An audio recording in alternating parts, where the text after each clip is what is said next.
Assalamualaikum warahmatullahi wabarakatuh. Selamat pagi anak-anak semuanya. Bagaimana kabarnya hari ini? Semoga kalian sehat walafiat dan tetap semangat untuk belajar. Berjumpa lagi dengan Pak Guru Roy.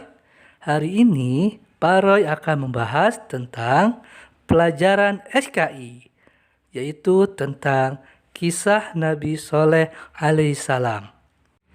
Sebelum belajar, jangan lupa membaca doa belajarnya ya. Nabi Soleh masih keturunan Sam bin Nuh. Dia diutus Allah untuk berdakwah dan menyeru kebenaran terhadap kaum Samud. Samud sendiri masih ada hubungan saudara yang juga keturunan Sam bin Nuh. Samud adalah keturunan Ad. Kaum Samud penghuni Hadramaut.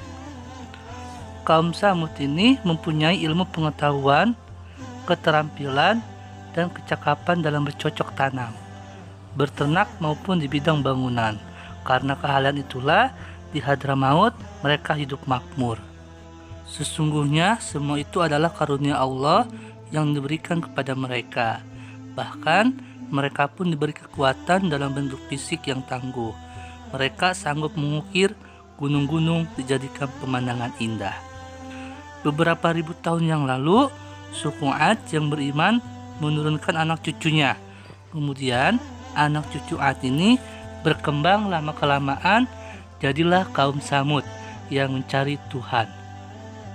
Lalu, mereka keliru menemukan Tuhan. Berhala yang dibuatnya sendiri dijadikan Tuhan. Hukum yang berlaku pun bertentangan dengan kemanusiaan. Hukum rimba menjadi hukumnya, yang lemah dan melarat tertindas diperlakukan seperti binatang. Gaya hidup mereka sudah menyimpang jauh dari kebenaran dan kemanusiaan. Kemudian Allah mengutus Nabi Soleh kepada kaum Samud itu. Nabi Soleh berkata, "Wahai saudaraku, kaum Samud, sesungguhnya kebiasaanmu menyembah berhala itu tidak benar. Sesungguhnya Tuhan yang wajib kalian sembah adalah Allah. Hai Soleh, siapakah Tuhan Allah?" Tanya salah seorang dari mereka. Dia adalah Tuhan sekalian manusia, sekalian makhluk. Dialah yang berkuasa atas segalanya. Dialah tempat meminta ampun, memohon pertolongan dan kesulitan, kata Nabi Soleh alaihissalam. Menjelaskan, cobalah tunjukkan di mana Tuhanmu itu. Bagaimana wujudnya? Apakah sama dengan Tuhan-Tuhan kami? Kata kaum Samud. Masya Allah, sesungguh kalian keterlaluan. Sebenarnya engkau tidak akan mampu melihat wujud Tuhan Allah, jawab Nabi Soleh alaihissalam. Pembual omong kosong kau, hai Soleh. Aku tidak percaya sedikit pun terhadap omonganmu. Sebelum kau menunjukkan bukti mujizat kepada kami, tunjukkanlah bukti-bukti kehebatanmu sebagai nabi utusan Tuhanmu itu. Baru kami akan percaya dan mengikutimu, kata kaum Samud. Kaum Samud tidak menghiraukan perkataan Nabi Soleh, bahkan menganggap ia gila dan terkena sihir atau kerasukan setan. Mereka akan percaya setelah Nabi Soleh menunjukkan tanda-tanda kenabiannya. Maka Nabi Soleh pun memohon kepada Allah untuk memberikan mukjizat. Pada saat itu pula Allah memerintah Nabi Soleh untuk memukulkan tangannya ke atas permukaan batu yang ada di depannya. Setelah tangan Nabi Soleh alaihissalam dipukulkan ke atas batu, muncullah unta yang gemuk, besar dan bagus. Tentu saja kandungan susunya banyak. Orang-orang Samud itu semuanya terperanjat. Karena herannya, mereka bergumam bagaikan suara lebah. Nabi Soleh berkata kepada kaumnya, "Hai kaumku, inilah tanda-tanda bahwa aku adalah Nabi pesuruh Allah. Sembahlah Tuhan Allah dan tinggalkanlah berhala-berhala itu. Jangan kalian mengganggu unta ajaib ini. Binatang ini perlu minum sebagaimana kalian minum. Jika kalian menginginkan susunya, silahkan memerahnya." Nabi Soleh telah memperingatkan kepada kaum Samud agar jangan mengganggu unta itu, apalagi membunuhnya. Sebab unta itu bukan sembarang unta, melainkan mukjizat dari Allah. Jika ada sampai yang membunuhnya, dikhawatirkan Allah akan murka. Sejak itulah unta berkeliaran berpindah-pindah tempat di mana ia sukai. Setiap hari banyak orang yang antri untuk mendapatkan susunya. Anehnya, susu unta itu terus keluar walaupun banyak orang yang memerahnya. Dengan hadirnya unta itu, sebagian dari mereka merasa senang. Hal ini karena mereka mendapatkan susu setiap hari. Namun demikian, diam-diam ternyata ada beberapa orang yang sangat tidak menyukai kehadiran unta ajaib itu. Mereka adalah orang-orang yang sejak lama tidak menyukai Nabi Soleh. Pada malam hari, mereka berunding untuk membunuh unta tersebut. Mereka khawatir jika unta dibiarkan terus hidup, orang-orang banyak beriman dan mengikuti Nabi Soleh. Akhirnya, para pemimpin orang-orang kafir itu sepakat untuk membunuh unta Nabi Soleh alaihissalam. Mereka menunjuk seorang pemuda yang berbadan kekar untuk melaksanakan tugas itu. Keesokan harinya, tatkala matahari muncul di ufuk timur, sebagaimana biasanya orang berbondong-bondong mengambil air di telaga.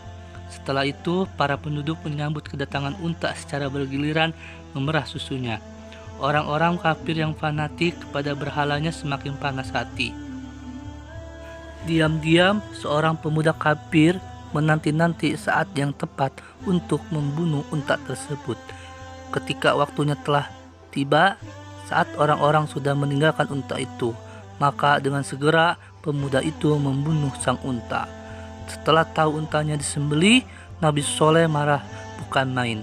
Ia pun segera menuju telaga. Kemudian Nabi Soleh berkata, "Wahai kaumku, siapakah yang berani-beraninya membunuh unta ajaib itu?" Pemuda yang membunuh unta itu berkata, "Akibat untamu, telaga menjadi kotor. Orang-orang tergila-gila dengan susunya. Sesungguhnya kamilah yang membinasakannya." Nabi Soleh berkata, "Apakah engkau tidak ingat? Aku telah memperingatkan kalian, jangan sekali-kali mengganggu unta itu, apalagi sampai membunuhnya. Berarti kalian siap menerima azab dari Allah." Mereka menjawab, "Mana mungkin Tuhanmu bisa mengirim azab? Buktikan, kami ingin tahu dan merasakannya." Setelah tantangan kaum Samud itu, Nabi Soleh memberitahu bahwa azab akan datang 3 hari lagi. Pada hari pertama, setelah pembunuhan, masih terasa biasa-biasa saja. Pada hari keduanya pun masih sama saja. Pada hari ketiga, janji Allah datang. Langit menjadi gelap. Orang-orang mulai panik. Sementara Nabi Soleh dan pengikutnya, orang-orang yang beriman, sudah pergi menghindarkan diri. Petir pun menyambar orang-orang kafir. Kemudian mereka diguncang gempa sehingga mereka mati. Di dalam rumah mereka, Allah berfirman, maka tiba-tiba mereka merasakan goncangan yang hebat hingga matilah mereka di dalam rumah mereka. Nah, itu tadi kisah tentang Nabi Soleh alaihissalam. Dari kisah tersebut, kita dapat ambil hikmahnya bahwasanya janganlah sekali-sekali mengkufuri nikmatnya, karena Allah Subhanahu wa Ta'ala memberikan nikmatnya yang tidak pernah terputus, dan Allah Subhanahu wa Ta'ala akan memberikan balasan kepada hambanya yang mengingkarinya. Dari kisah Nabi Soleh alaihissalam dijelaskan di dalam Al-Quran surat Ibrahim ayat 7 yang artinya, "Sesungguhnya jika kamu bersyukur, pasti kami akan menambahkan nikmat kepadamu. Dan jika kamu mengingkari nikmatku, maka sesungguhnya azabku sangatlah pedih." Nah, itu tadi pembelajaran untuk hari ini. Semoga bermanfaat buat kalian. Tugas kalian adalah menceritakan kembali tentang kisah Nabi Soleh alaihissalam di buku tulis SKI ya. Terima kasih. Wassalamualaikum warahmatullahi wabarakatuh.